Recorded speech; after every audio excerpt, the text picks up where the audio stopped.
بسم الله الرحمن الرحيم.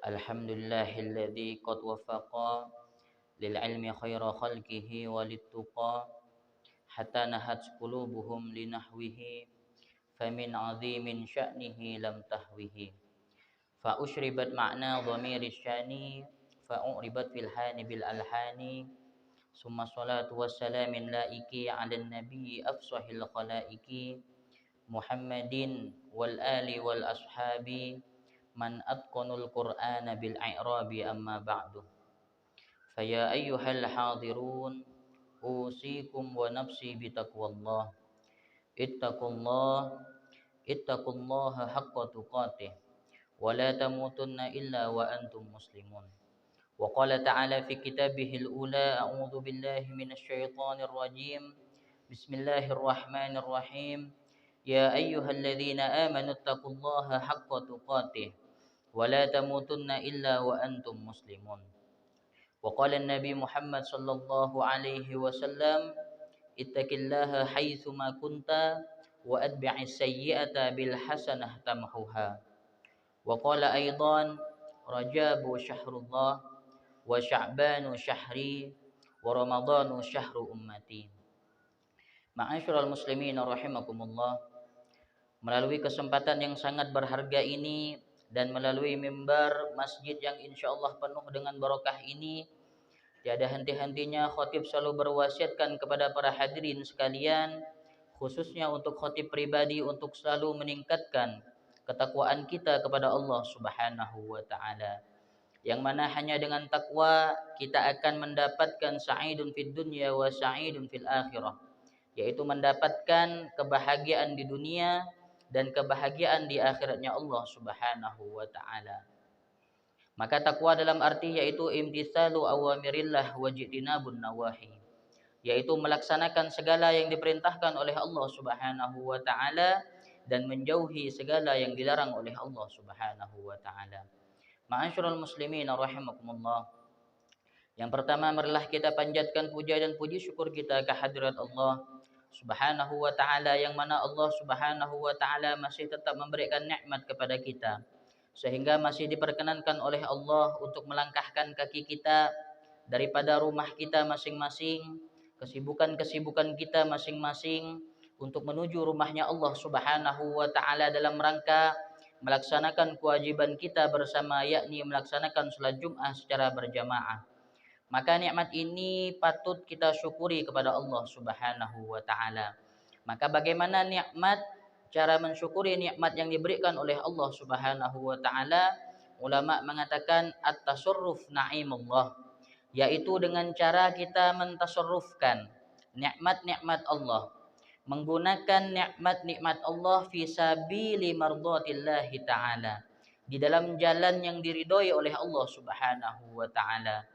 Maka tak kala kita diberikan nikmat tangan oleh Allah Subhanahu wa taala, gunakan tangan kita untuk memegang, mengetik hal-hal yang diridhoi oleh Allah Subhanahu wa taala. Paling tidak apabila kita tidak menggunakan hal-hal yang sunnah ataupun hal-hal yang wajib, gunakan untuk melakukan hal-hal yang mubah yang diperbolehkan oleh Allah Subhanahu wa taala. Karena pada zaman sekarang ini banyak orang-orang yang merasa tidak bahagia kecuali dengan cara bermaksiat kepada Allah. Ia merasa tidak bahagia dengan melakukan hal-hal yang mubah saja. Ia akan merasa bahagia kecuali dengan ia melakukan kemaksiatan kepada Allah.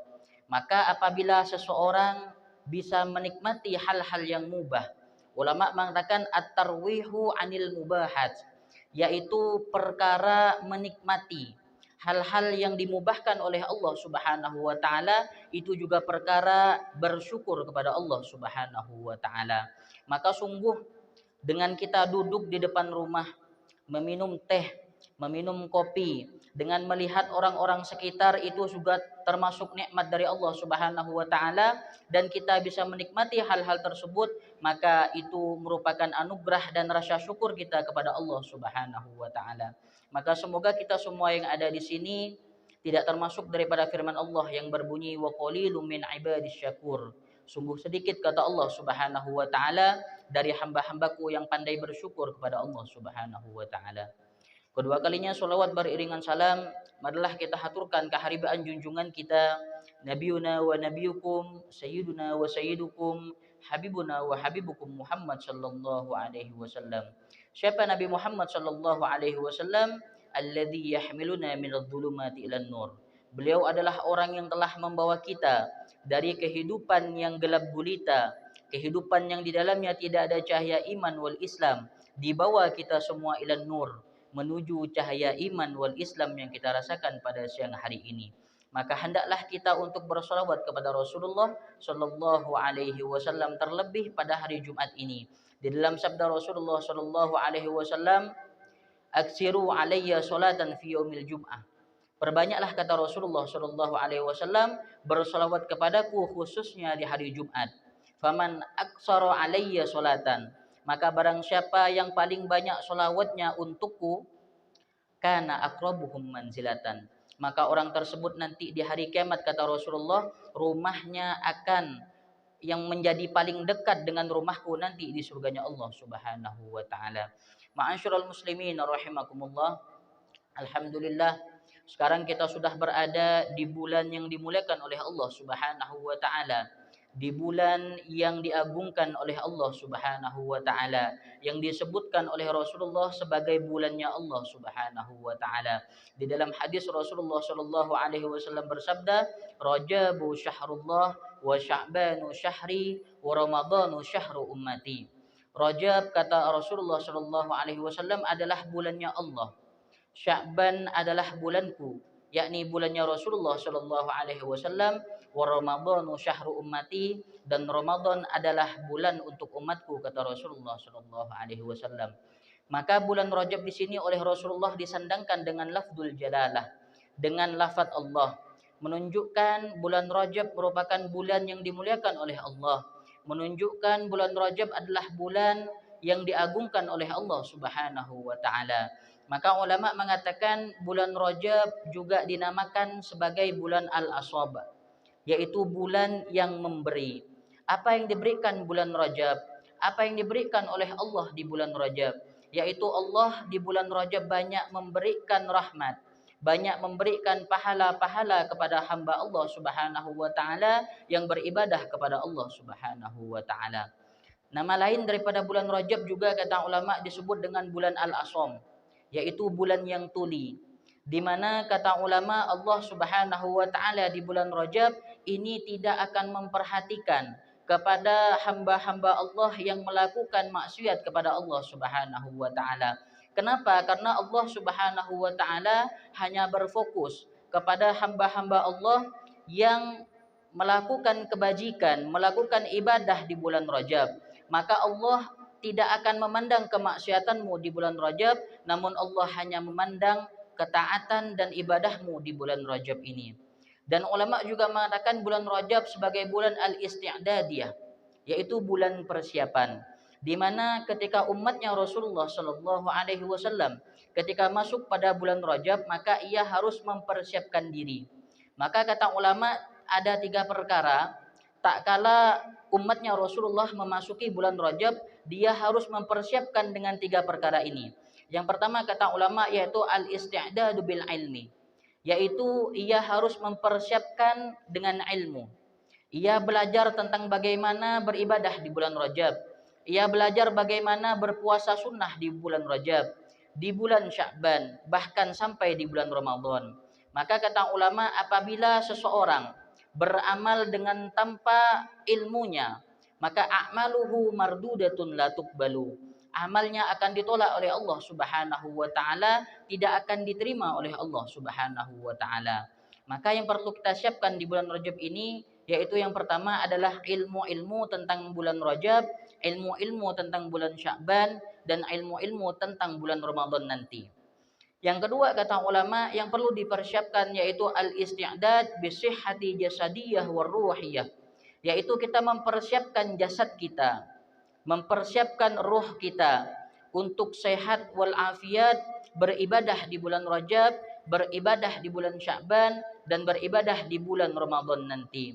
Kenapa harus selain jasad juga ruhnya juga harus sehat? Karena nanti pada saat bulan Ramadan, nanti pada saat kita memasuki bulan Ramadan, akan banyak orang yang badannya kuat dan kekar, namun ia tidak mampu untuk berpuasa satu hari di bulan Ramadan. Bukan karena jasadnya yang tidak sehat, namun ruhnya yang tidak sehat, yang tidak ia persiapkan untuk Allah Subhanahu wa taala dan dipersiapkan untuk dicintai oleh Rasulullah sallallahu alaihi wasallam. Yang ketiga yaitu al-azmu bit taubah, yaitu kita harus berazam, berniat untuk bertaubat kepada Allah Subhanahu wa taala. Maka Al-Habib Umar bin Hafiz memperumpamakan bulan Rajab, bulan Sya'ban dan bulan Ramadan sebagaimana kita menanam tanaman. Yaitu kata beliau, Rajabu syahrul badri wa Sya'banu syahrus saki wa Ramadhanu syahrul hisadi. Bulan Rajab adalah bulan di mana kita menanam, kata Al-Habib Umar. Sedangkan bulan Sya'ban bulan di mana kita menyiram dan merawat yang sudah kita tanam. Dan bulan Ramadan adalah bulan di mana kita mendapatkan buah yang akan kita petik yang telah kita tanam tanamannya. Maka bagaimana cara menanam buah rahmat, maghfirah dari Allah Subhanahu wa taala? Yang pertama di bulan Rajab yang perlu kita siapkan yaitu dengan hakikatut taubah. Dengan hakikat kita bertaubat kepada Allah Subhanahu wa taala wa muqati'atun 'anil makruhat dan meninggalkan perkara-perkara yang dimakruhkan oleh Allah Subhanahu wa taala, fadlan 'anil muharramat, apalagi perkara-perkara yang diharamkan oleh Allah Subhanahu wa taala. Maka tak kala datang bulan Sya'ban, bulan Rajab, kita dengan menambah ibadah kita kepada Allah, kita menambah taubat kita kepada Allah Subhanahu wa taala. Datang bulan Sya'ban maka kita merawat ibadah kita. Kita menyirami ibadah kita dengan bisyauqi wal mahabbah ila Rasulillah sallallahu alaihi wasallam, dengan kerinduan dan kecintaan kita kepada Rasulullah sallallahu alaihi wasallam di bulan Sya'ban, yaitu dengan cara bi kasrati sholati ala Nabi Muhammad sallallahu alaihi wasallam, dengan memperbanyak sholawat kepada Rasulullah sallallahu alaihi wasallam. Setelah kita bertaubat, menambah ibadah kita, di bulan Sya'ban kita rawat dengan kecintaan dan kerinduan kepada Rasulullah sallallahu alaihi wasallam, maka yaji'ul hisad, datanglah bulan petikan buah yang telah kita tanam, yaitu bulan Ramadan. Apa saja yang akan kita dapatkan di bulan Ramadan? Yaitu rahmah wal maghfirah wa idkun minan nar, yaitu kita akan mendapatkan rahmat dari Allah Subhanahu wa taala. Yang kedua, kita akan mendapatkan ampunan daripada Allah Subhanahu wa taala. Dan yang ketiga, kita akan mendapatkan sertifikat dari Allah Subhanahu wa taala yang bertuliskan idkun minan nar. Orang ini terbebas daripada api nerakanya Allah Subhanahu wa taala. Maka semoga kita semua yang ada di sini termasuk daripada hamba Allah yang beribadah semangat di bulan Rajab, yang beribadah cinta kepada Rasulullah sallallahu alaihi wasallam di bulan Sya'ban, sehingga di bulan Ramadan kita akan mendapatkan rahmat, maghfirah dan terbebasnya dari api nerakanya Allah Subhanahu wa taala. Amin Allahumma amin. A'udzu billahi minasyaitonir rajim. Bismillahirrahmanirrahim. Wal 'asri innal insana lafi khusr illa alladziina aamanu wa 'amilus shalihaati wa tawassaw bil haqqi wa tawassaw bis sabr. Barakallahu li wa lakum fil Qur'anil 'azim wa nafa'ani wa iyyakum bima fihi minal ayati wadh-dhikril hakim. Taqabbalallahu minni wa minkum tilawatahu innahu huwal ghafurur rahim. Wa qur rabbighfir warham wa anta khairur rahimin.